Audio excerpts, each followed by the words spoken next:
안녕하세요. 오늘은 임상미생물학 부분인 gram-음성 막대균, 비브리오에 관한 내용을 정리하는 시간을 가지도록 하겠습니다. 오늘의 주제입니다. 통성염기성 gram-음성 막대균인 비브리오입니다. 목차로는 비브리오가 이 장내세균과에 속하게 되는데 비브리오가 어떠한 검사들을 통해서 분리되며 또한 비브리오 속 안에서도 단일한 세균을 찾기 위한 분리동정 과정들을 보도록 하겠습니다. 또한 비브리오가 어떠한 세균인지 보고 중요한 비브리오 균주 4가지에 대해서도 비교 분석 후에 비브리오들의 특징을 보도록 하겠습니다. 비브리오의 분리동정 과정입니다. 비브리오를 그람 스테인을 했을 때 호기성 그람 음성 막대균으로 나오게 됩니다. 그래서 이 균들을 분리하기 위해서는 산화 발효 테스트를 하게 되는데요. 이 균들이 발효하냐 아니면 산화하냐에 따라서 발효균으로는 장내세균과 세균들이 여기에 포함되고 이 산화되는 것은 포도당 비발효하는 그러한 세균들이 이 산화를 하게 됩니다. 또한 이 발효, 장내세균과에 속하는 것은 바로 옥시다제 테스트를 통해서 또 나뉘어지게 되는데요. 옥시다제 테스트의 양성인 비브리오과와 음성인 장내세균과로 나뉘어지게 됩니다. 또한 이 비브리오과는 TCBS라는 것을 통해 자라느냐, 자라지 않느냐에 대해서 자라는 균은 비브리오고 자라지 않는 균은 에로모나스와 플래지오모나스가 있음을 알 수 있습니다. 또한 이 비브리오는 비호염균과 호염균으로 나뉘어지게 되는데요. 호염, 즉 소금을 좋아하냐 아니면 소금을 싫어하느냐에 따라서 이렇게 나뉘어지게 됩니다. 종류로는 비브리오 콜레라와 비브리오 미미쿠스는 비호염에 속하고 비브리오 파라헤몰라이티쿠스와 비브리오 알지놀리티쿠스 또한 비브리오 벌리피쿠스는 호염균에 속하게 됩니다. 또한 이들을 나뉘어지기 위해서는 슈크로스가 분해하냐 안 하냐에 따라서 달라지게 되는데 이 비호염에 속하는 균 중에 슈크로스를 분해하는 비브리오 콜레라, 분해하지 않는 것은 비브리오 미미쿠스, 또한 호염균에서 슈크로스를 분해하는 비브리오 알지놀리티쿠스와 비분해하는 비브리오 파라헤몰라이티쿠스, 비브리오 벌리피쿠스가 있음을 알 수 있습니다. 또한 이들을 나뉘어지기 위해서는 OMPG 테스트를 통해서 양성인 비브리오 벌리피쿠스를 분리하면 되겠습니다. 그 안에서 비브리오 과의 감별 특징을 볼 텐데 표로 한번 준비를 해보았습니다. 비브리오과는 크게 비브리오와 에로모나스 그리고 플래지오모나스로 나뉘어지게 됩니다.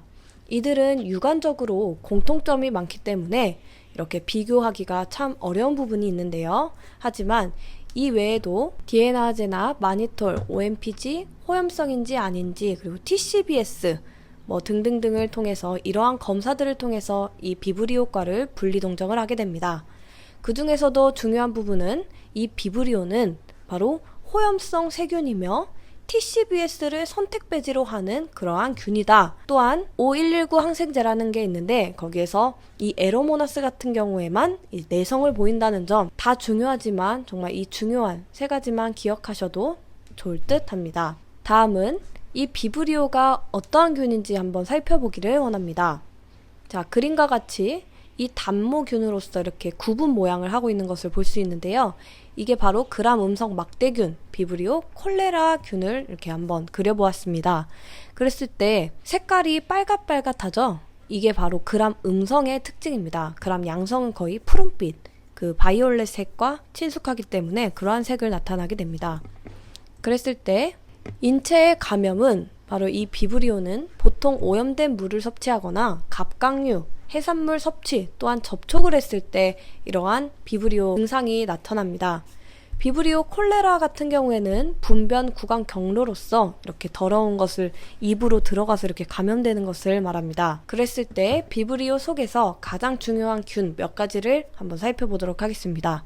먼저 비브리오 콜레라, 비브리오 미미쿠스, 비브리오 파라헤몰라이티쿠스, 또한 비브리오 알지놀리티쿠스, 또한 비브리오 벌리피쿠스가 있습니다. 이 중에서는 이 비브리오 콜레라가 병원성이 가장 강합니다. 그에 반해서 다른 균들은 넌콜레라 비브리오라고 합니다.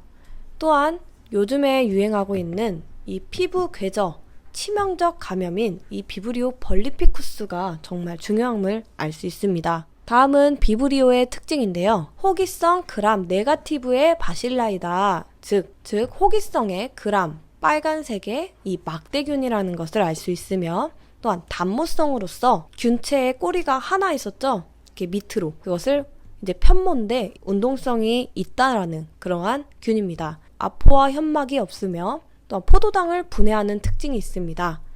또한 옥시다제 양성으로 담수, 해수, 어패류에서 분리되고 이 대표적으로 설사증이나 위장염, 균열증을 이제 나오게 되는 것을 알 수 있습니다. 비브리오 특징, 가장 중요한 비브리오 콜레라에 대해서 보도록 하겠습니다. 비브리오 콜레라는 분병과 경구 감염이라고 했습니다. 그랬을 때 경구 감염 시 장관에 콜레라 염증이 생기는데 바로 이 쌀뜨물 같은 설사가 특징입니다.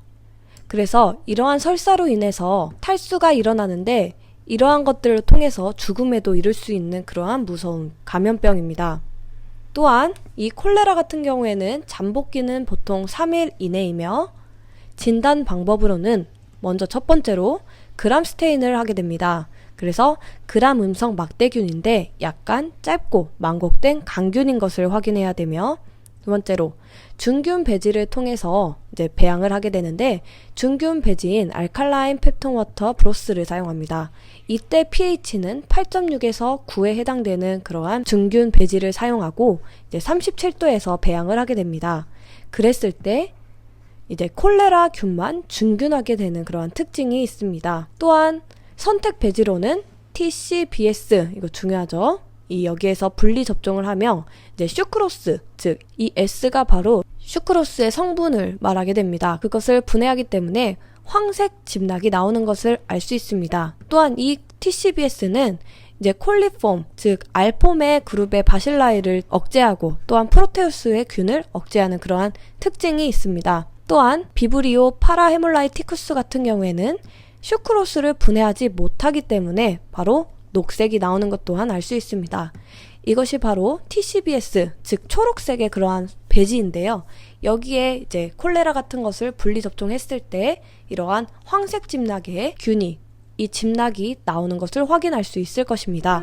다음은 비브리오 콜레라의 생물학적 성상 검사입니다. 오직 비브리오 콜레라에만 이 양성 반응을 보이는 검사 두 가지가 있는데요. 바로 스트링 테스트와 콜레라 레드 테스트입니다. 먼저 이 스트링 테스트를 살펴보게 되면 이 배지에 이 0.5%의 소디움 데옥시콜레이트를 한 방울 드롭해줍니다. 그래서 이 루프를 통해서 콜레라균을 따고 여기에 섞어줍니다. 그랬을 때 반응으로는 이 루프에 따라 오르게 되면 이게 바로 스트링 테스트 양성이다 해서 이것은 이 균은 바로 비브리오 콜레라다 이렇게 알 수 있는 그러한 검사이고, 이 콜레라 레드 테스트 같은 경우에는 어떠한 이렇게 액체 배지가 있습니다. 여기에 비브리오 콜레라가 자라겠죠. 그때 이 농황산을 한두 방울 떨어뜨리면 이제 빨갛게 변하게 되는데 그것이 바로 콜레라 레드 테스트입니다. 그랬을 때 양성이 나오는 균은 바로 비브리오 콜레라죠. 또한 비브리오 콜레라는 클래식형 또한 엘토형으로 나뉘어지게 됩니다. 옛날에는 이렇게 클래식형으로 많이 나왔는데 요즘 들어서 이 엘토형이 유행한다고 합니다.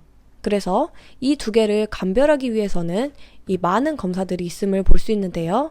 그 중에서도 용혈능, VP, 닭적혈구 음직능, 또한 양적혈구 음직능이 있는데 클래식형에서는 다 음성이 나오지만 요즘에 유행하는 이 엘토형 같은 경우에는 이렇게 다 양성으로 나오는 것을 볼 수 있습니다. 또한 폴리맥신 비감수성 검사에서도 클래식형은 감수성, 즉 들지만 그 약이 들지만 이 엘토형에서는 이제 내성 반응이 일어나는 것을 알 수 있습니다. 또한 파지포라는 그러한 이런 감수성 검사가 있는데 여기에서도 클래식형은 감수성이 나왔지만 이 엘토형에서는 내성이 나오는 것을 알 수 있습니다. 그래서 이들을 이제 비교 분석하는 것이 바로 이러한 검사들이 있다라는 것을 알고 계시면 됩니다. 또한 비브리오 콜레라의 이 엘토형이 유행 중이다라는 것도 알고 계시면 좋을 듯 합니다. 전에 봤던 비브리오 콜레라는 생물형 또한 파지형으로 나뉘게 되는데 이번에는 비브리오 콜레라의 혈청형에 대해서 보도록 하겠습니다. 비브리오의 혈청형, 종류로는 오가와형과 이나바형 그리고 히코지마형으로 나뉘어지게 되는데 이 오가와형 같은 경우에는 항원이 A와 B가 있고 또한 이나바는 A와 C 그리고 히코지마 같은 경우에는 A, B, C 세 가지의 혈청으로 나뉘어지는 것을 볼 수 있습니다. 시판대는 그 특이 혈청을 통해서 이러한 반응을 나타내는데 오가와형 같은 경우에는 항원 인자가 A, B가 있습니다. 그랬을 때 오가와형 특이 혈청인 이 안티-B에 반응하는 것이 바로 이 오가와형의 혈청형이다. 오가와형의 콜레라인 것을 알 수 있고, 또한 이나바 같은 경우에는 항원 인자가 A와 C이기 때문에 안티-C에 해당되는 그러한 특이 혈청과 반응이 되겠죠. 또한 히코지마 같은 경우에는 둘 다 LBC라는 항원 인자가 다 가지고 있기 때문에 모두 다 응집하는 것을 알 수 있습니다. 그림으로 한번 보도록 하겠습니다. 이것이 바로 비브리오 콜레라를 진단하는 그러한 용혈 혈청인데요. 종류로는 이 폴리발란트라고 해서 혼합 혈청과 그리고 오가와 타입의 혈청, 그리고 이나바 타입의 혈청과 O139 진단 혈청이 있습니다. 그랬을 때 어떠한 균체를 바른 후에 이것을 한 방울씩 드롭해줄 때 이렇게 믹스를 해주면 이 폴리, 혼합 혈청에서는 응집이 나왔고 오가와에서도 응집이 나오는 것을 볼 수 있습니다. 그렇다면 이 비브리오 콜레라의 혈청형은 바로 오가와 혈청이라고 딱 진단할 수 있음을 볼 수 있습니다. 다음은 비브리오 파라헤몰라이티쿠스입니다. 장염 비브리오로서 호영균에 속하게 됩니다.